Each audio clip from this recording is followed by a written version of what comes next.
What's the difference between a good joke and a bad joke timing? Anyways, let's look at the reveals, guys. Okay, we're looking at them for November 21st. Nope, 22nd. Today we're the 22nd. We're going to look at, what? Oh my gosh, what is it? Did we get a new relic? Did we get double-fisted twisted bows? Double-jointed scythes? No, we got relic passives. This is still a big deal, though. A lot of these were predicted because they're similar to last league, but a couple of nice little changes. So I'm going to open this up so we can properly see it with our eyeballs. So a relic passive is like as you get to each tier, tiers 1, 2, 3, 4, 5, 7. I don't know where 6 went. As you get to each tier, you unlock, like just automatically, you don't need to pick anything. It just gives you this passive bonus anyways. So right off the hop, you're getting 5 times multiplied experience, which is big, juicy, and delicious. Lots of XP coming in early game to help speed up the early levels. Items from eligible sources will be 2 times as common if you want the full list of that. It's basically anything on like the collection log. Any main staple drops, like you're not going to get a rune scimitar at double commonality because that's not on the collection log, but it would be like for, I don't know, any like raids items or things like that. You're not going to be doing that content at tier 1 anyway, so it really doesn't matter. Minigame points received are boosted by 4x. We're going to get into the minigame points in a little bit here, just to show what that is, how powerful that really is, because it can be pretty powerful. Run energy is never drained while running. That's amazing. We love that. Everybody loves that. Unlimited run energy. Can't go wrong with that. Clue scrolls will be dropped as stackable scroll boxes. And then the second part of it would be clue step progress is saved between clues. So if you get to step 3 of a clue and you can't go any further and you got to drop it, the next one that you get will be on step 3, even if you log out. It's really nice quality of life. In the main game, if you can't do a clue, you drop it, you're starting from scratch on the next one. Whew. Okay, so the big one here to me is farming ticks will occur every minute instead of every 5 minutes. So farming is much easier. That used to be you have to pick a relic to get that. So we're going to do some maths on that. So right away, as an example, mahogany trees. There's some big patches on Fossil Island for mahogany trees where you'll be able to grow these. And right now they take 3 days, 13 hours, and 20 minutes to grow. Okay, so we're doing the flomple math, all right? So I'll show my work again. So 5120 minutes, 5120 minutes divided by 5, because it was 5 times as fast. 1,024 minutes. Divide that by 60 minutes per hour. So 17 hours to grow a mahogany tree, all right? Now, how much XP is that going to give you? It says around here somewhere, 15,720. So 15720 farming XP. That's actually getting multiplied by 16. If we flip back over here, you'll see League's XP multiplier goes up from 12 to 16. So let's say you're at the highest amount and you're trying to get your max cape. So it'll be 250k XP per tree. And guys, there's 3 trees. So you're getting 750k farming XP every 17 hours. So let's say it's every day. You do 1 run per day. You wake up in the morning and while you're pooping on the toilet, you grab your mobile phone and you open up Reddit, you go to your favorite subreddit, and then you're like, wait, I need to do my mahogany run. And then you jump on old school. You do the mahogany run. Fantastic, good stuff. You got a little flomple video in the top right corner. Yo, if you guys are enjoying the daily leagues content, drop a like immediately. Put a comment below. What's the path you're taking? We're at that point. I want to know your path. Are you going 6 melee, 3 range, and 1 mage on the combat masteries? Are you going desert, then Kandarin, then wilderness? I don't know why you do that, but maybe you will. Yeah, just put it in the comments section there below, and subscribe. Thank you all for subscribing. Anyways, back on track here. If you do a daily mahogany run, it'll take you about 2 weeks to get 99 farming. Oh, well, how am I going to get those mahogany seeds? Well, first you can do some birdhouse runs, which there are tasks related to those, or TOB. You get a lot of them from TOB. That's if you're picking Mauritania, then that's the no-brainer there. Otherwise, other trees, you got magic trees, you got yew trees, you got all of those in Misthalin that you can grow a couple of those there. So farming Huge boost to farming. So now, to me, like I don't need to. It's almost zero time. If I'm just doing like, I don't know, 14 days of Mahoganies over a span of a 60-day league, I'm fine to do that. I'm not going to pick the overgrown Relic just for the passive stuff. There's no need.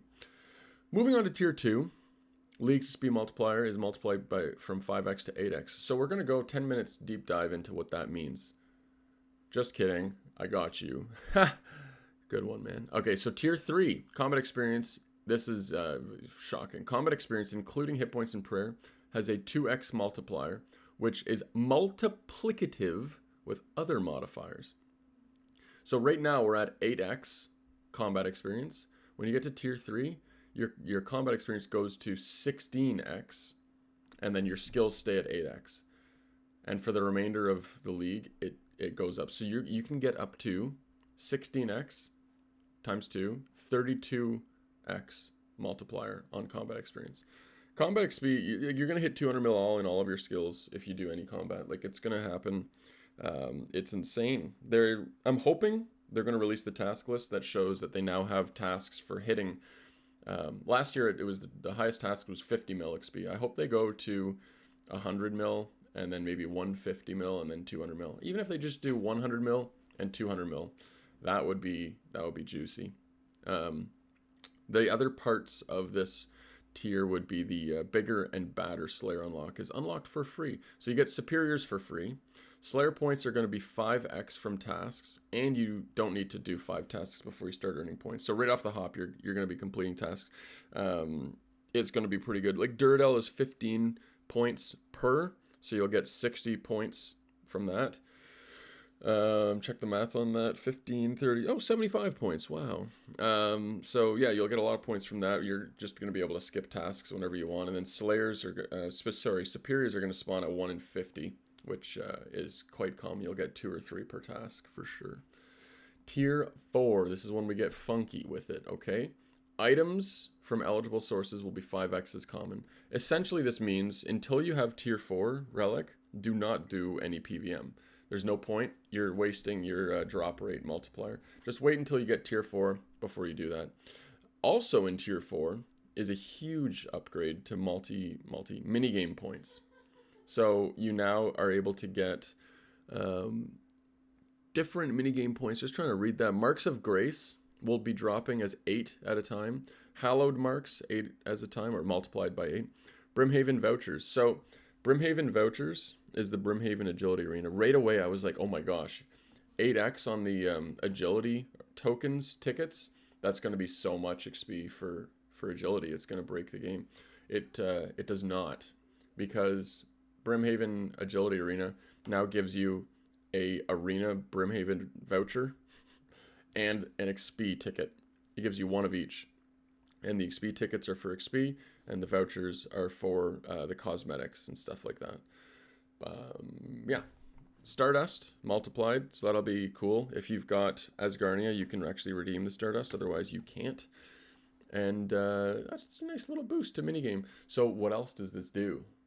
What else is this going to do here? So if we look at the boosted minigame points from the previous league, these were where this factors in, getting an 8x. We had this last year, 8x at the tier 7. So Barbarian Assault, if you want the Penance Queen, then that's good. Castle Wars tickets, I mean, there's some tasks there probably. Chompy Birds, whatever. Fossil chances on Fossil Island, that's kind of crazy. You can get some good prayer XP through fossils if you really cared, but you won't need that in this league. Giant's Foundry.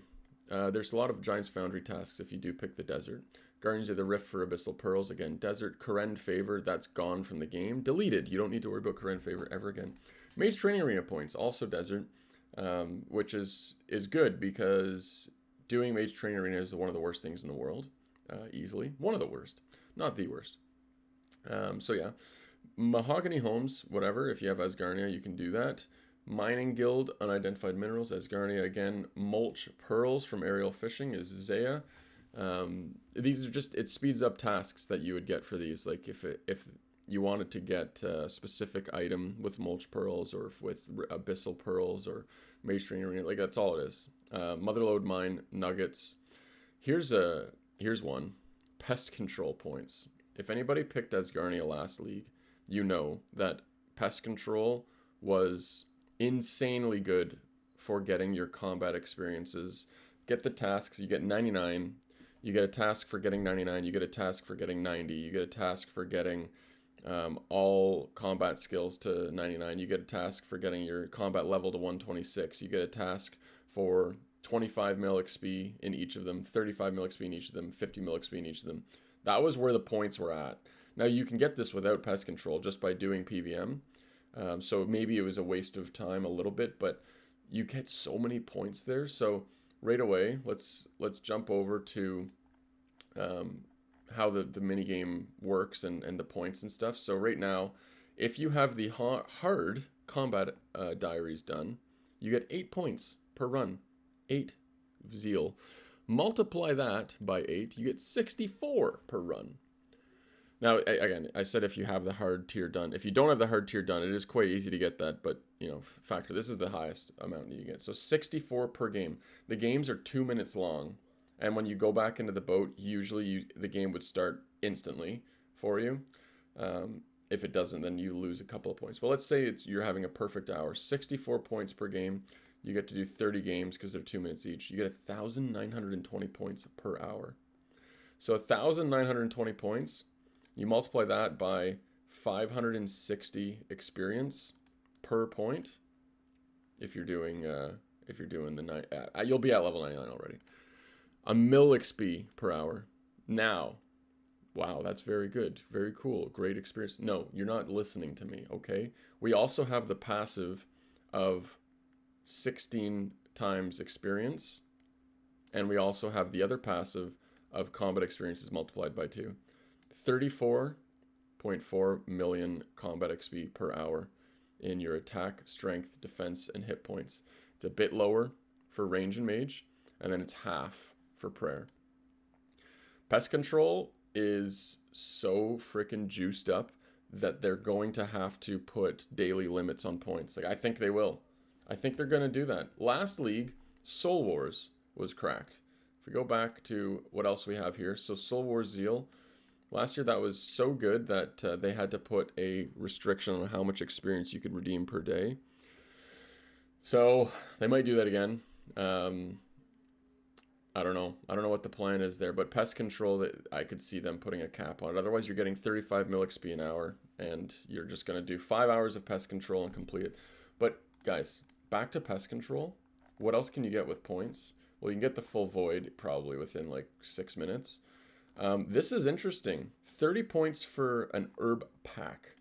Now we've got the numbers right there. So if you're able to get 1920 points per hour, divide that by 30, you can get 64 herb packs.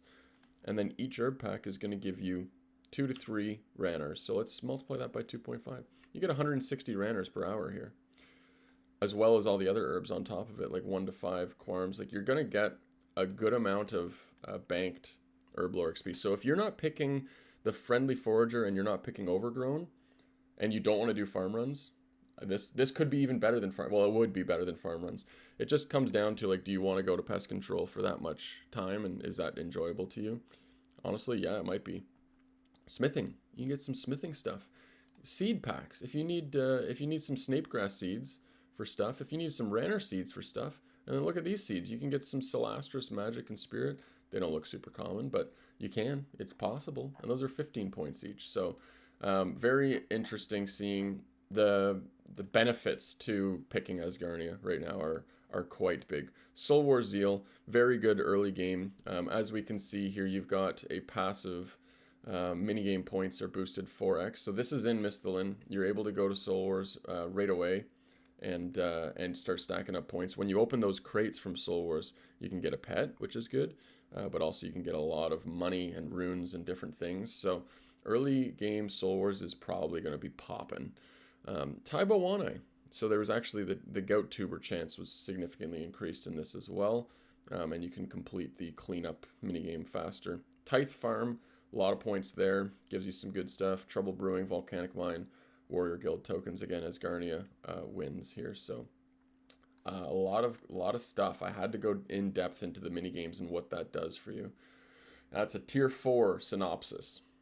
Moving on to tier 5. XP goes from 8 to 12. At this point, it's time to start training your stats. You know, at tier 4, I would start going for some items and maybe doing some mini games for tasks. At tier 5, we're talking all the stats are going up. But on top of that, drop rates are getting adjusted for specifically the Twisted Ancestral kits, Holy Ornament kits, Sanguine Ornament kits, and Awakener's Orbs. They're all going to benefit from the drop rate modifier, so you'll be able to get your cool stuff from your raids. So big one there is the Awakener's Orbs. If you do want to get Blood Torv in the main game, you can practice in leagues by stacking up a bunch of Awakener's Orbs and practicing those bosses. Tier 7, 16x multiplier to skills. So that's the top, that's the cap. There might be an 8th relic, we don't know.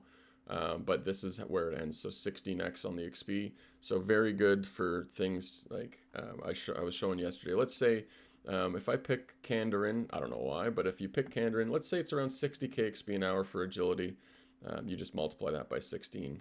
Skills are going to take around 10 to 15 hours for the slow ones to get 99 if you have no relics for it. If you're picking relics in it, it's so much faster. For example, 16x XP multiplied by 2 is 32x XP. And then if you pick Golden God, you have unlimited money. And you also are going to have 99 Mage so fast, you're going to have 99 Prayer super fast as well because 32x XP, remember. So, yeah, just seeing like it helps everyone. You don't have to pick it or anything like that. A nice little side bonus to this one is the clue scrolls. Whenever you get a clue scroll, it will drop as a stackable clue box. Well, didn't they say that earlier? Well, yeah, they did, but what it ends up being is clues in bottles and clue nests and clue geodes. You used to have it so when you were fishing and you would get a clue bottle, it would take up an inventory spot. And then when your inventory was full, your character would stop fishing. So for doing the AFK Karambwans, this is insane. This is really good because now you can just click on the Karambwan spot and then literally AFK for 25 minutes until your character gets logged out. So that is a nice little bonus there also. Now, I wanted to go and see where we're at on the relics. What are we going to get from, I got to scroll up and click on the relics. Relic Overview time! Power Miner, Lumberjack, Animal Wrangler. That's tier 1 for sure. Teleport tier, this is probably tier 2, I would say. So there's your tier 2.